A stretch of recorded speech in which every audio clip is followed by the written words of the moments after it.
It's time for Around the Ozarks News, brought to you by the Springfield-Greene County Park Board, Blue Current, and Thompson Sales. Here are your hosts, Ethan and Sarah Foreheads. Hey, good morning to you. Hope you're doing well on Monday and had a great weekend. For some, it is spring break week, so congratulations to you. Hope you can enjoy the time. For others, we'll be working and living our lives. We have a nice few days in the weather department, so that's enjoyable for spring break, but it was a terrible weekend. As you know, on Friday, those deadly storms moved through the Ozarks, particularly east of Springfield in the West Plains area. We know total 19 tornadoes hit the state, but it appears the strongest was in Bakersfield, which is near West Plains. An EF3 tornado hit there and claimed the lives of 3 people. Convoy of Hope continues to send relief to areas hit hard by the tornadoes and other forms of severe weather. Those storms claimed at least 30 people total across Missouri, Kansas, Arkansas, and Texas. So it was really spread out. Convoy of Hope served more than 10,000 storm survivors on Saturday alone in Missouri, working with first responders and volunteers to distribute 200,000 pounds of resources in 16 communities from West Plains to St. Louis. Convoy is also working to respond to storm damage in the Southeast. The Red Cross opened up shelters for storm survivors in some of those areas. And we know you, Ethan, were in the West Plains area on Saturday as well. Yeah, I was in West Plains for Convoy of Hope. We were shooting video of the supply. We were at an Endurance Church where the pastors there said you'd spoken there before. I have been there. Is that Beth Moore and her husband? I believe so. Yeah. We were there, and it was cool to see such a team of volunteers and first responders showing up to get all of the supplies. The convoy had emptied out of 2 semis that landed there to unload supplies, and then they took them into neighborhoods. And we followed one crew into Bakersfield, which was about 35 minutes away from West Plains or so. And man, it was devastation. Houses destroyed there. We talked with 2 women who lost their homes, everything gone. And the woods near them were just sheared off right in the middle. And it was really strange to see all the trees were sheared off. One tree would be leaning one direction, and the tree literally 5 feet away would be leaning the other direction. Just chaos of the tornado. Yeah. So it's a tough situation down there for a lot of folks. But it was neat to see, just like we know the Ozarks does, come together, asking to help. You just had somebody ask last night for my contact information because they wanted to get a group together to go pass out supplies. So yeah, that was former sheriff, I think, there, Robbie Kreitz. Oh, yeah. He used to be down there. Yeah, he works now with the baseball program and was going to send some volunteers over potentially. That's Pastor Jerry Heath. I remember them. I said Beth Moore. I meant Beth Heath. Sorry, Beth Moore. You said Beth Moore. Heath. Okay. But yes, I remember them well, and that is a great church. And you said you had a lot of volunteers turn out, so that's exciting. Yeah, it was great. It's a opportune time for churches and just volunteers alike, baseball players, whoever it may be, to go help people in need. And Convoy graciously provides the supplies to give out. Well, there's a lot of work to be done, so we always appreciate volunteers helping us out whenever possible. So that's the storms, the tornadoes, but Convoy of Hope is also over the weekend and since then responding to the wildfires that destroyed neighborhoods in Oklahoma over the weekend. More than 130 wildfires reported in 44 counties across that state, right near us. 170,000 acres burned across the state, destroying about 200 homes at least. And we were watching, I guess it was Friday night, we were seeing some posts from a friend of ours who they were showing Ring doorbell pictures showing across the street fire burning down houses. And then the next morning, Saturday morning, she sent, she posted them and she sent them to you also, but pictures of almost her entire neighborhood burned down except her house. It was unbelievable. Yeah, I talked to her Friday night. Her name's Stephanie Lombardo. People from here might know her because her husband and they worked in this community for a long, long time. But we were praying on Friday night. They were hunkered down at their church, actually. and just praying for her house. And she is the type who now will go pour and pour and pour into her neighbors, and they're going to need it because it is the craziest sight to see all of her neighbors' houses burned down and hers is still standing. It is pretty wild. It reminds me of a tornado, honestly. You know, when a tornado comes through and it's like you said, it's like one is standing and then right next door. Right. So it doesn't seem to have rhyme or reason. Correct. And that is in my alma mater town, Oklahoma State University in Stillwater, Oklahoma. They live just right outside the city limit of Stillwater. So, well, the fires went all across the state, so Convoy is sending help there as well. And then we had our own wildfires in our area over the weekend, damaging or destroying about 25 structures in Camden County. High wind and dry conditions were fuel for the fires that charred the Max Creek area between Buffalo and Lake of the Ozarks. At least 500 acres burned by several wildfires in Camden County. Some residents were actually told to evacuate on Friday. So, man, it's all falling apart as we look around and see the weather and the fires. And then as we go forward this week, heads up, because we are under an increased wildfire threat today and tomorrow. Warm temperatures, again, gusty winds, low relative humidity will keep the fire risk high for us through tomorrow. So avoid burning or anything similar. Yeah. All right. Now to this, financial problems continue for the owner of Plaza Towers in Springfield, even as he is still in jail. Marco Dennis is in jail on criminal domestic violence charges from an incident that happened in July. OMB Bank has now started foreclosure proceedings against Dennis and his company, Springfield Property, which bought and remodeled the Plaza Towers.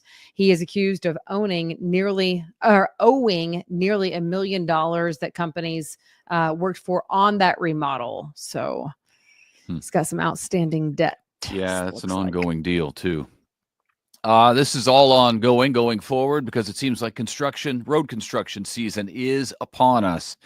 Indeed. We've told you about the Interstate 44 widening project through Springfield. It is underway. It began last week. Now a project from the city of Springfield to resurface about 16 miles of roadway is getting started today. Work on the project will begin. The very first project inside that project will be Grand Street between Scenic and National. So if you're going to be over there, heads up. Resurfacing 16 miles of roads across Springfield will cost about $3.8 million. Meanwhile, work is also starting this week on Highway 60 in Newton and Berry counties.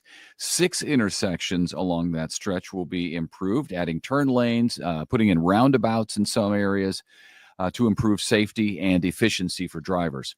5 of the 6 intersections are in Newton County, and the other one is in Berry County. Okay. Also underway, a major construction project to bring Jordan Creek back to the surface in downtown Springfield.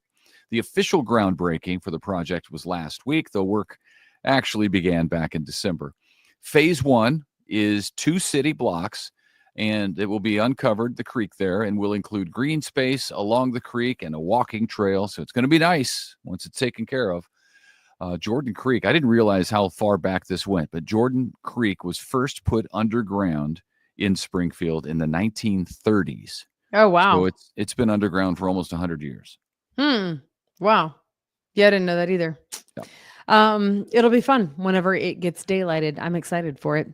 The longtime executive director of Least of These Food Pantry is leaving the organization. Christy Carter has been with the Ozark-based nonprofit for 10 years and has been executive director of it since 2020. She is taking another position in the Springfield area, and Least of These is beginning a search for her replacement. Incredible Pizza could be coming to your dinner table at home soon if you order it. The Springfield-based pizza and play place is going to start offering delivery through Grubhub, which I just think is interesting for a place like Incredible Pizza, you know? Well, I mean, I've only really ever gone for the attractions, you know? So people get pizza delivered. They have decent pizza. People get pizza delivered all the time. So it makes sense. Yeah. In addition to Springfield, Incredible Pizza has 5 other locations in St. Louis, Oklahoma City, Tulsa, Memphis, and San Antonio. But it's true when you think when your first thought of incredible pizza is games, not necessarily pizza. I feel like I've been there a million times, and I guess I've eaten pizza apparently, Yeah. but I'm seen there you. for the games typically. I've You've seen seen you. me eat their pizza Yeah. before. I believe it. I believe You it. said it was good. You commented on it. I probably did. Yeah. You know, to be honest with you, I like most pizza. I just enjoy pizza. You know, I love I sure pizza. do. I Yeah. decided, well, I don't know how much time we got today, but if I only had one type of food to eat the rest of my life, it would be pizza. I'm aware. Because have I told you that? Yeah. I think about it a lot. I Sometimes think about these Ethan things. will, he'll be sitting there and he'll be like, if I only had one day left or whatever, like just if I was on an island and I could only have one item, it would be a Wilson volleyball or whatever. Just, I don't know. Yeah, Well, you he's never know when you're very, going to be in very that situation. introspective. You never know when you're going to be a It's castaway. You never know. it's like playing baseball. You don't want to think about what you're going to do with the ball if it's hit to you when it's hit to you. You got to be Yeah. thinking of that ahead of time and know what you're going to do with it if it comes to you. Also, sorry, side note, this is really random. I don't know what made me think of this, but this weekend, this lady, and I'm not saying that she said, "Thus say the Lord," but like sort of, she said that I need to play for Survivor again. Oh, okay. Yes. Oh, yes, she did. She was like, you know what? You need to go on Survivor. I don't know if she listened to the podcast because we talked about it one day. So maybe that planted the seed, Just But, send an old anyway. video. We shot like 10 of them. I know. I was just thinking about being like a castaway. That's what made me think of that. But anyway. Okay. So now to this, our final story. Do you have the best pet in Springfield? Well, do you? I doubt it. That is awful. Well, we have 2 nice dogs. They're fine dogs, but I don't think they're the best in Springfield, if I'm being honest. You guys. If I'm being honest. No. And you can enter if you think you have the best pet. Apparently, Ethan shouldn't enter because if you don't believe in your dog, nobody else is going to. that's true. Springfield's top pet contest is about to be underway. If you enter, you will be helping the Community Partnership of the Ozarks. The top 12 winners will be featured in a 2026 calendar. There will be prizes for most funds raised. That's the grand prize winner. And again, this is all to help CPO. First place in the dog category, first place in the cat category, first place in the unique pet category, which would be anything other than a cat or dog. And then the People's Choice Award, which is the most overall votes. Okay. You get $25. That's the cost to enter your pet. You can do that from now through the end of the month. So just the rest of March, get that entered. And you can find all the information at Community Partnership's website on how to take part. Yeah, I like that contest. And I love the calendar idea to have the 12 best animals who won the contest on a calendar. Yeah. I think that's great. I think it's great too. It's fun and funny.